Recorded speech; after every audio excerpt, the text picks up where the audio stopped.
we're going to go with our standard here, and we're going to play some calls today that Brian and I have. And it is the day before Thanksgiving. I'm excited. I'm going to be hanging out with my local family. Most of my family lives in Kansas City. I live in Philadelphia. So it's Gotcha. my wife, myself, my 2 kids, and her mom. And then we're actually, so sometimes we have dinner with another like family. So we'll be doing that again this year, which is awesome. Great. Yeah. It's funny because I'm like that too. Most of my family lives in upstate New York and I live in Colorado. So my mother and father-in-law live here. So they'll be coming over. And well, I actually have a child living with me short term, which is fine. Getting back on their feet, got a new job. And so that's good stuff too. And so we'll get to spend some more family time that we don't always get. So it's good. And what could be possibly wrong with a holiday where you eat turkey and say thanks, right? So right. Yeah, no, I'm excited, man. I'm taking off tomorrow. I'm taking off Friday. So I'll just be kicked up, feet on the couch kind of thing, hanging out. I don't know about you. Or you're a workaholic, or are you going to take off for the next couple of days? Well, upstate New York. So I grew up, someone asked where in upstate New York. I grew up just outside of Buffalo. But yeah, so I'm tomorrow, not obvious, but I will say this, tomorrow I'm definitely taking off. I have a 30-minute appointment on Friday, first thing in the morning, it just worked out, but that's it. And enjoy a little downtime. And remember, I don't have to get up at 5 o'clock in the morning. I'm excited about that. So, you know what? I just rented an office space, small space, not far from my house. But if you guys hear my dog freak out and start barking at the front door, it is reason number 32 that I have rented a small office space down the street. Like when my wife was yelling at my kids earlier today, I'm in the middle of a client meeting in my office, right? And I'm like, oh, this is why I got an office space. So I'm excited. I'm going to go check it out. I'm going to take measurements. We're going to do like logos on the wall and cool stuff. Construction, there's no construction. Eric chatted in asking if it's just, we're painting, right? It's a big room. It's like a 400 square foot room with a couple of windows, but it's mine. And there's no dogs or kids or mailmen or UPS delivery people to like set the dog off. So I'll have like a nice video studio there. And, so that I'm excited about that. So I'll be doing that over the week. Perfect. Yeah. Well, hey, let's get at it. I mean, I'm sure I could sit and talk for another 30 minutes and not give any content. We still have fun, but let's get some content. So would you like to go first or would you like me to go first? I don't care. I'll go first. Let's give the people some content. Okay. Yeah. So I want to talk about this call. This intro sucked ass. And I'm going to play this for you right now. And I'm going to play what sucked. And then I'm going to show you why it sucked. Okay. So let me start there first, actually. Here, you all are going to agree with me why this sucks. Listen to this. Hello. Hello, Monique. This is Nick with the Real Estate Group. How's it going today? And this is Nick who submitted his call. Thank you so much for submitting your call, Nick. And we're going to point out to you why this intro sucks. Pretty good. How are you? Doing good. I just wanted to call to once again just kind of check in and see where you're at so that I can have a better follow-up plan kind of. I want to check in, see where you're at, have a better follow-up plan. Okay. Vague. No value to the lead for this conversation, and nobody wants to be followed up with. Okay. So those are all very bad pieces. But now listen to this, Nick. I hope you're listening to this, my friend. Listen to the pieces. Let me play what then happens in the conversation, and it will highlight for you why this intro sucked even more. Let me go to 1 minute and 4 seconds in this call. I can see where that is. Yeah, you're right. This is not, let me see here. Here we go. There you go. There we go. 104. So here's a piece of the further conversation. That you were thinking about selling. There was a little bit of a plan. Yes. Okay, cool. I know you said that you were thinking about selling. You said you were thinking about selling. He already knows this, right? He already knew that. She already knew that. It should have been in his notes. That's one piece. Let me go to another piece at 1 minute 34. on our website and everything. And just curious, I like to do this with clients just Wait, to that's the wrong one. Sorry, it's 155.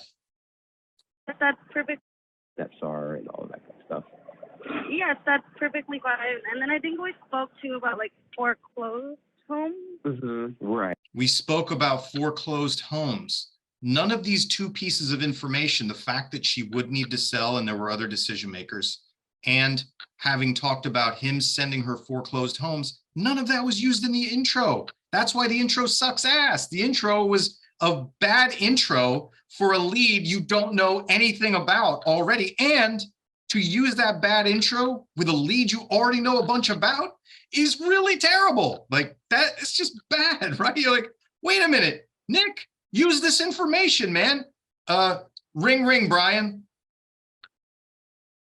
Hey, hello, Brian. It's Nick from Amazing Real Estate. Listen, man, we talked a few days ago. You wanted me to send you some foreclosed homes, and you also mentioned that you may need to sell your property in order to get moved. I wanted to follow up with you, see if you got the email I sent you with the foreclosed homes, and also finish our conversation about whether you might be selling or not. Now, that is who I am, what I want to know, why I have the right to talk about you. Here's what I know about you. This is the continuation of the conversation, and you're going to get something out of it, right? Way more impactful intro, and it just came from the pieces that I pulled out of the conversation that Nick had.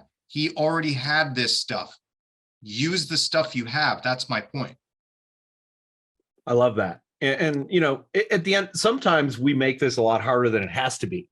And those of you who are watching, or the team leaders who are watching, who have agents who have call reluctance, one of the reasons you end up with call reluctance is because your intro scripts aren't very good. If my intro script's not very good, guess what? The rest of my conversation can go sideways. And so I'm sitting there, I'm excited to talk to this person. They picked up the phone. I do a goofy intro. I fumble the ball, for lack of a better way to put it. And then I go, this following up with people sucks. It's hard and people don't want to do it. Well, of course it is. So, you know, a couple of rules that I have, and, you know, pet peeves: have good intro scripts. And here's the thing, you know, Dale and I have talked about this before, and my philosophy, full disclosure, has changed a little bit. I used to say I've got 0 scripts memorized. That wasn't really true. It just, I never actually sat down and said, I'm going to memorize this exact script.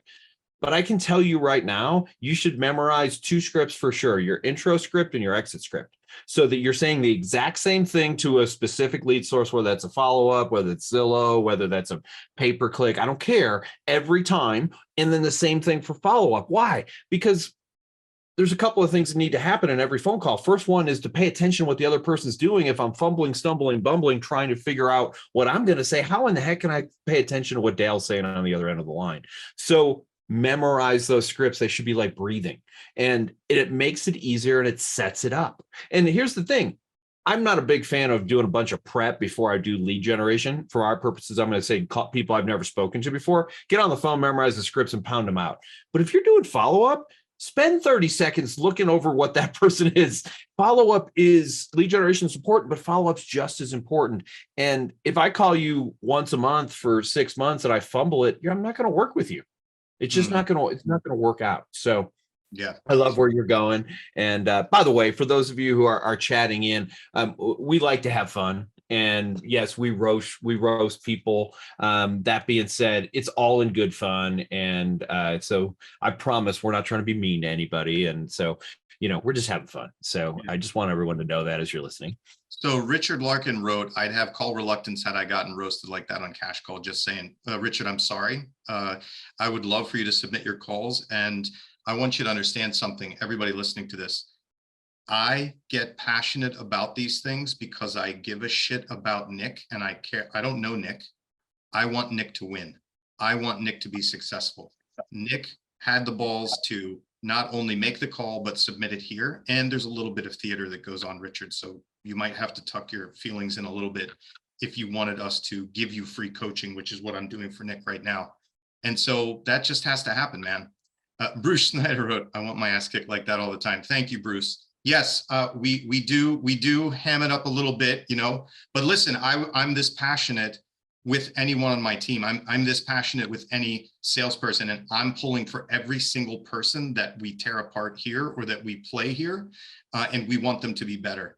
Nick isn't paying me to review his call. Nick isn't paying Brian to review his call. And again, there's a little bit of theater. And I want to play another piece of Nick's call because I want to give him more help on something that I heard. Now, Let's do it.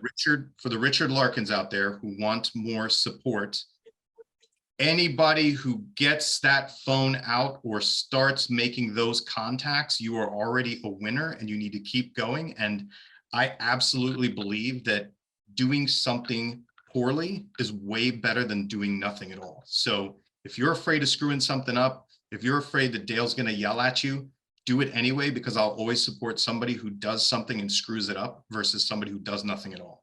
Yeah, Bruce Schneider wrote it. Fail forward. Absolutely. Eric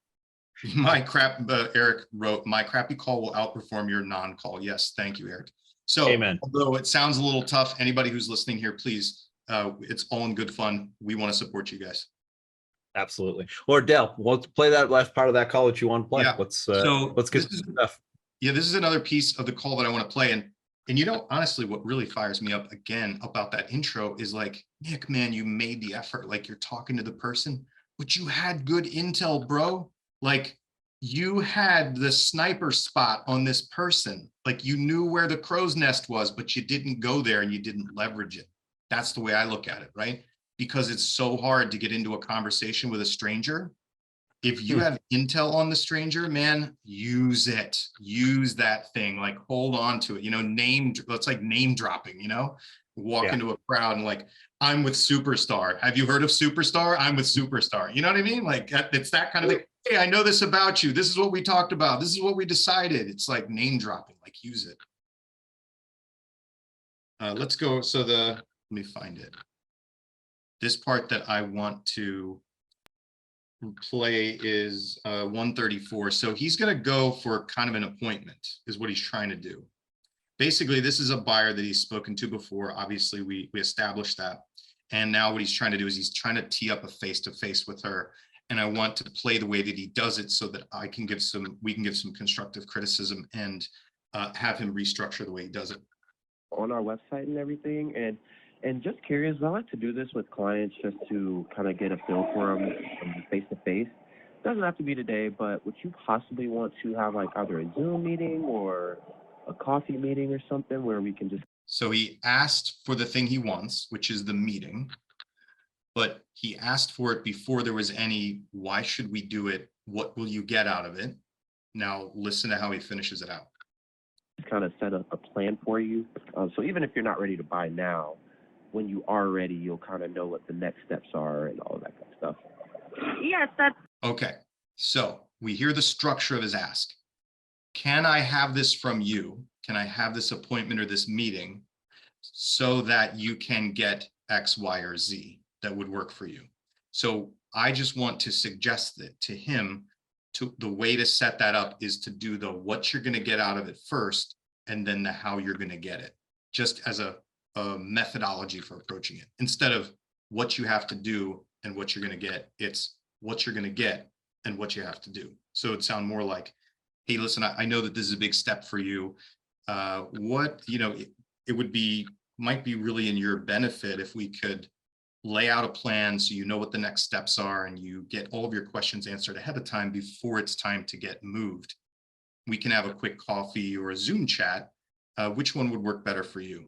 All right, so that's what you're going to get out of it, why we should do it, and then how you can get those things, what action you have to take. Yeah, and here's what Dale's also, I'm just going to say the same thing he did in a different way. What's in it for me? And not me as the agent, but me as the potential client. Like, I don't care that it's going to help Dale. I like Dale and everything, but I'm kind of busy and I got my own life. People care about what's important to them. So, hey, this might be a really good opportunity for you to get this, this, and this is how this will help you. So, for example, I use our window shopping script sometime when we come in as an intro, and I'll come back to it. Hey, Dale, remember at the beginning of our conversation, we talked about window shopping. Yeah, I remember that. So one of the things that a lot of my clients benefit from is doing a little bit of window shopping on the front end. And it does two things. First of all, it allows me to get to know them so I can, when I'm out seeing all the houses that I see, and if one that makes sense for them, I'll know instantly it's for them. And also the opportunity to just see if we're a fit. I mean, some kind of benefit to these people. You notice now, Dale and I know, and everyone watching knows, the benefit is I'm now in person, and 62% of agents who meet somebody in person, the first one, are more likely to become the thing. So that's what the benefit for us is. But how about you give them some benefit for them? They don't care about you. And why should they? They've been on the phone with you for 30 seconds. Why should they care about you, right? Yeah, So absolutely. So I think, Nick, if we gave you those two pieces, those two alone right there are going to help you. If you can remember them, watch this. If I hurt your feelings, I apologize, but take the constructive parts and implement them, and you're going to be able to set more appointments, get more people to say yes to you, and get them engaged with you faster in a conversation. I'd like to take one further step back, if you don't mind, Dale. And here's where I'm at. And this is something I think it can be very relevant in some markets soon, or it might not be. I don't know. But here's a question that I kind of cut my teeth on foreclosures and short sales. That's what I did back 7, 8, 9, 10, all the way through about 2014. The majority of my business was foreclosures and short sales. So I would get people all the time who called me and say, Brian, I want to buy a foreclosure. And then most people say, great, I'll send you from foreclosed homes. I want to suggest an additional question that was very beneficial for me. And that, hey, Dale, what's the purpose? For what purpose are you looking to buy a foreclosure versus buying a non-foreclosure home or a traditional home, whatever verbiage you want to use there? And you would say, what? So just, what are most people going to say? You know the answer to that question. Yeah, I want to get a good deal on a home. Okay, so perfect. So Dale, let me ask you this. If I were to send you some homes that I thought were a good deal that weren't foreclosures, is that something you'd also want to look at? Sure. What I've done, what I'm doing there is eliminating this for having to send them foreclosures, especially like in my market. If somebody calls me and says, Brian, I only want you to send me foreclosures, I'm going to send them like maybe one house a month, and I'm not exaggerating. So, and again, it was, but even during the foreclosure boom, for lack of a better way to put it, I mean, it was only 20 to 25% of my market was foreclosures, which means I was missing out on 75% of the houses. And I think it was a mistake that people were making. Don't get caught in this. Understand why they want to meet foreclosures, and then answer that why, not just the thing. So kind of like Dale says, go deeper, follow the no, however you want to look at that, but go that one step deeper. It's really valuable. Yeah. And I think that in this conversation, for him here, in that one, I have the privilege of listening to the whole thing. Really what it is this woman is basically separating from her husband. The husband's kind of dragging his feet about allowing her to sell the property or being party to selling the property. The property needs to be sold in order for her to purchase. She doesn't have a lot of experience at buying. And so I think it's kind of one of those flippant, like, oh yeah, I also wanted to look at foreclosures, which, your question about, what's important to you about foreclosures is a really great one. Another one, if you weren't in that conversation, what we've also done is if somebody's like, oh yeah, hey, so I'm interested in foreclosures, we just start out with, hey, great, is that for an investment or for you to live in, right? Oh, it's for me to live in. Okay, then we go to Brian's question, which is what's important about foreclosures? Oh, I want to get a deal. Got it. Okay, now saying, down that line of thinking. Even likewise, if it's for an investment, it's always about saving money. They think they're going to save money or some kind of crazy deal. So we can talk. Nobody wants to buy a house that got foreclosed on. People want a deal. They want, like, I only want to buy a house that somebody else lost. Well, that's weird. Right. Right, exactly. So be smarter and ask them. Do you have any properties where someone died in them? Right. What is it you're looking for? I'm looking for estate sales. Okay, why do you want an estate sale? Because I want a deal. We want a deal. Back to deal. Thank you. Yeah. I'd like the murder house, please. I think that's better. So anyway. All right. We have a few calls or a few stories that I won't digress into. We could talk a long time. Okay, so I want to pre-frame this call. And this is what I want you guys to pay attention to when you're listening to this call. I want you to pay attention to the tone of the agent, because this is something that we talk about occasionally, but ultimately, in my opinion, and you guys can get feedback as we listen to it, it feels like this agent lost control. And I would say that two things had influenced that. One is the intro scripts, and we've talked about that. We beat that dead horse, so I'm not going to go over it. We know that you need a better intro script. We'll just accept that as a thing. But also, when you ask things in a questioning tone, let me just cover that real quick for those of you who haven't heard us talk about this before. When you end on an upswing, that's a questioning tone, and people go, that's a question. When you end on a downswing, in other words, on a lower voice, that's a command. And here's a really cool trick for those of you who are really interested in becoming professional salespeople. When you ask a question on a downtone, it's the most powerful way you can ask a question, and just practice it for fun. Like tomorrow when you're at dinner, would you pass the gravy, please? Is different than would you pass the gravy, please? Why is Literally. Why is Uncle Brian angry about the gravy? I'm not. I'm just practicing my downswings. You don't have to be angry when you end the downswing. It's just going to go down. So anyway, but let's go ahead and listen to this call. I think there's some opportunities here, and there's just some good things that are going to happen. So, all right, here we go. I forgot to hit share sound because I haven't done this in 2 weeks.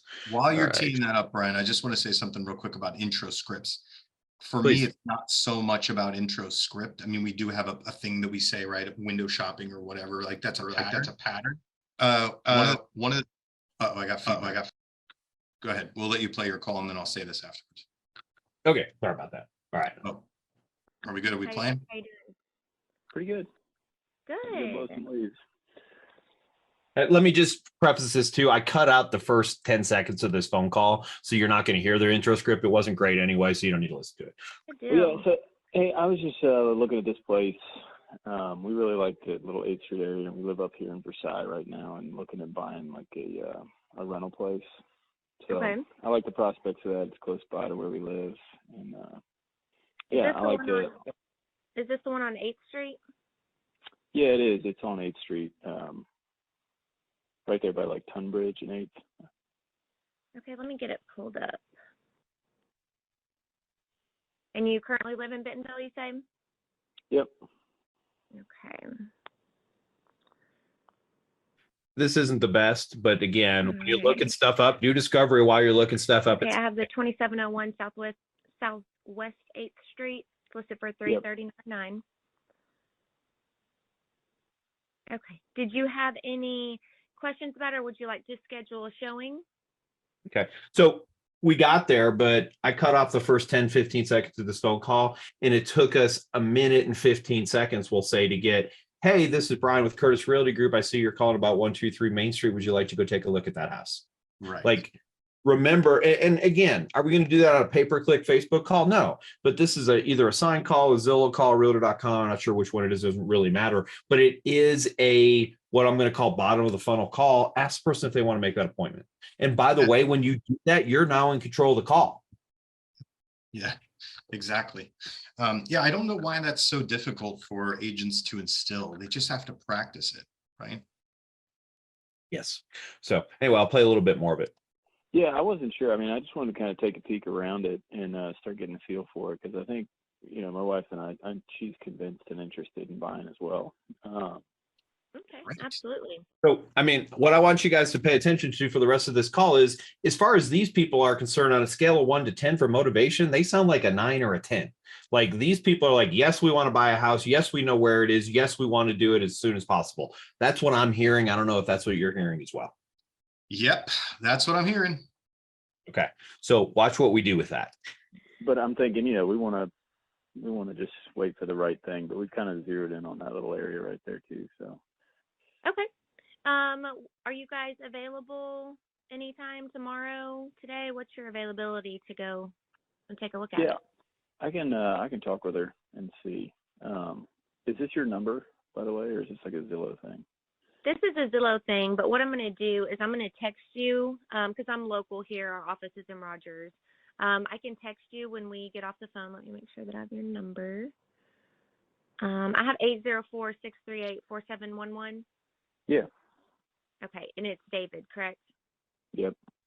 Okay, I'll text you right when we get off the phone. That way I have my cell phone number. So if you want to schedule a showing, and I'd be more than happy to start looking in this area for you. Okay, so I think she's doing great. In fact, what I would do is I would just put them on speakerphone and I'd punch the text message in right now. Hey, I'm texting you right now. I just want to make sure you get it, right? Yeah.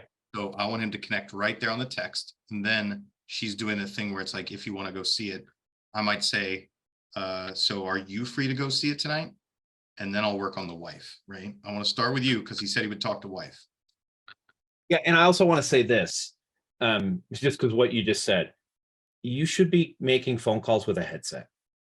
Yes. Sorry, If you're not making phone calls with a headset, if you're making phone calls like this, it's not 1985. So this is a Logitech wireless gamer headset that costs about 35 bucks, has amazing noise canceling. Like when my contractors are working on the kitchen that we're getting redone, I put this thing on and nobody can hear the hammers or the saws going off. Yeah. And again, there's so many cheap, inexpensive, effective ways to do it. So be careful. And I will say this, if you are going to use a headset, call your significant other, call a friend, call somebody to make sure it sounds good, because the last thing you want to do is piss people off simply because they're frustrated with the garble at the other end. But once you found a good headset, like I use Apple iPad. I use the Apple ones. I have an Apple phone. They work fabulously. Yeah. So, but my point is, why would you not be hands-free?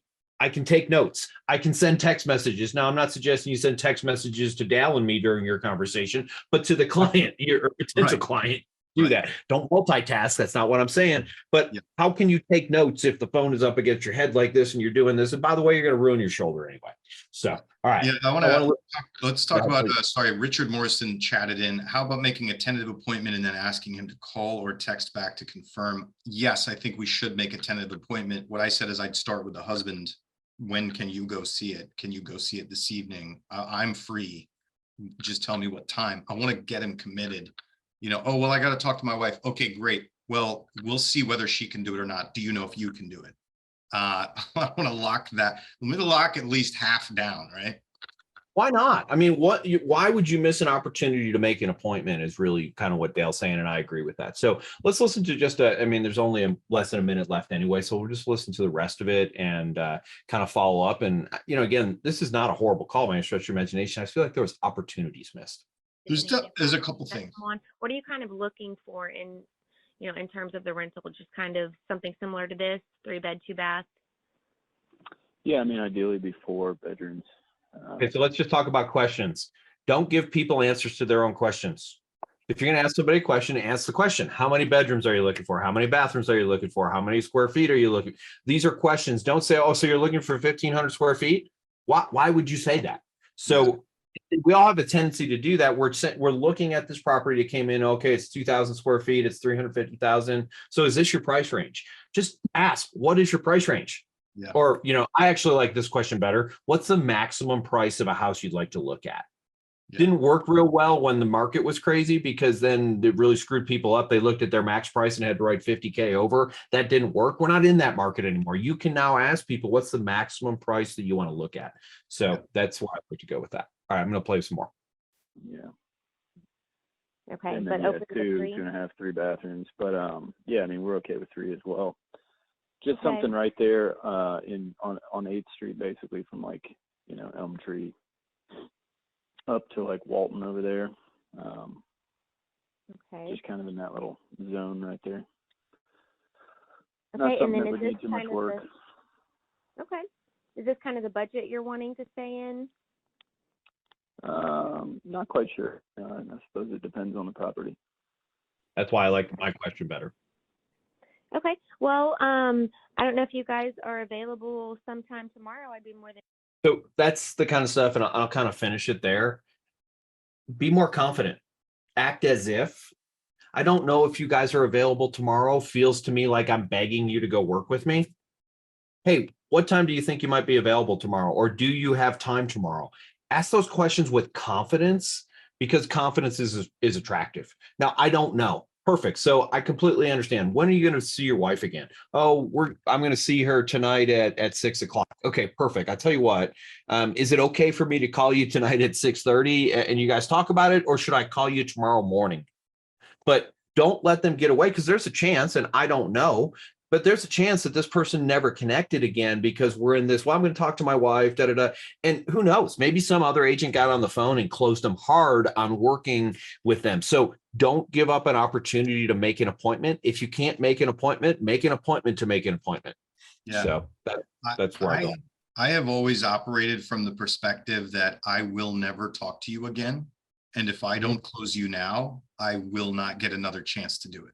If you say you're going to call me back, if you say you're going to talk at another time, I never believe any of that stuff. And I know that it's not true, but that's how I operate. Well, and you know, by the way, I feel like the majority of the people who we talk to are honest with us, but they're honest with their current situation. Hey, no problem. I'll call you back tomorrow. And then life happens. And guess what? You're not that important. When they said it in that moment, they believed that they would call you tomorrow. It wasn't that they were lying, but you're just not a priority to them. Again, this is a 3-minute phone call. This isn't my best friend. This isn't my brother, my aunt, my uncle. I mean, this is a dude I've talked to for 3 minutes. And if I disappoint him, my life's going to be okay. Right. So make sure you're getting better commitments if you can. And then again, talk as if, and I want to say this to everybody, like you are the greatest real estate agent to ever walk the earth. If you come in with that kind of confidence, people find that attractive. And, so just something to consider as we're moving forward through those things. And again, overall, a great call. Feels like, this agent will probably meet with these people and hopefully sell them a house. But there was some opportunities we could have done a little bit better. Yeah, just like with my call, just like with your call, overall good call, positive result. But there's definitely some tweaks that we could do that would help these salespeople take their game to the next level and prevent some loss. Absolutely. And that's all we're trying to do. I mean, 70% of what we do is simply making the phone calls. But if you want to get that extra 30%, listen to the things that Dale's talking about and just the little tweaks. And I don't know about you, but I'd like 30% more closings. So that sounds good to me. Oh man, I forgot to do the intro. It's Cash Call, everybody. Brian Curtis, Dale Archdekin, back again for another riveting week. Dale may say some insulting stuff. Brian, we need to work on you saying some insulting stuff occasionally, so it's not always me. Yeah, good point. I'll work on that. I'll see if I can be a bigger asshole. Okay. I knew I was. That's funny. All right, everybody. Have a great Thanksgiving. Thanks for joining us.